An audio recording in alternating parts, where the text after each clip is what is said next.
Hi everyone. ఈరోజు మన topic వచ్చేప్పటికి ఇన్సర్షన్ సార్ట్ ఇన్ సి అనమాట. So initial step of insertion sort ఏంటి? ఇన్పుట్ అరైన్ తీసుకోవాలి. ఇన్పుట్ అరైన్ తీసుకున్న తర్వాత మనం ఎప్పుడూ కూడా సెకండ్ ఇండెక్స్ నుంచి మన సార్టింగ్ అల్గారిథం అనేది అప్లై అవుతుంది. సో ఫస్ట్ ఇండెక్స్ ఏమవుద్ది? అలా మామూలుగా ఉంటుంది. సెకండ్ ఇండెక్స్ అనేది కరెంట్ ఎలిమెంట్ అవుతుంది. ఇక్కడ కరెంట్ ఎలిమెంటే కీ ఎలిమెంట్.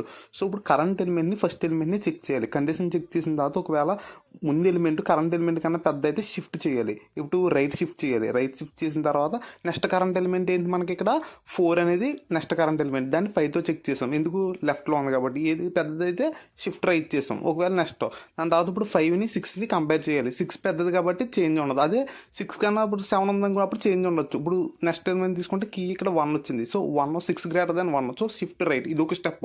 నెక్స్ట్ స్టెప్లో 5 గ్రేటర్ దాన్ 1. సో ఇది ఒక షిఫ్ట్ రైట్. మళ్ళీ shift right 4 greater than 1, 2 greater than మళ్ళీ షిఫ్ట్ రైట్. సో ఇప్పుడు మొత్తం అంతా షిఫ్టింగ్ అయిన తర్వాత 1 2 4 5 6 3. ఇప్పుడు నెక్స్ట్ కీ ఎలిమెంట్ వచ్చేటప్పుడు మనకి 3 చూడండి. 6 పెద్దది కాబట్టి shift right.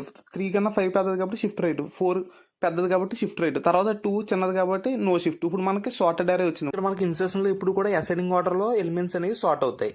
Insertion sort problem ఈ అల్గారిథం బేస్ చేసుకుని చేసాం. ఫస్ట్ ఏం చేసాం? సెకండ్ ఎలిమెంట్ నుంచి స్టార్ట్ చేసాం. అంటే ఏ ఇండెక్స్? ఫస్ట్ ఇండెక్స్ నుంచి.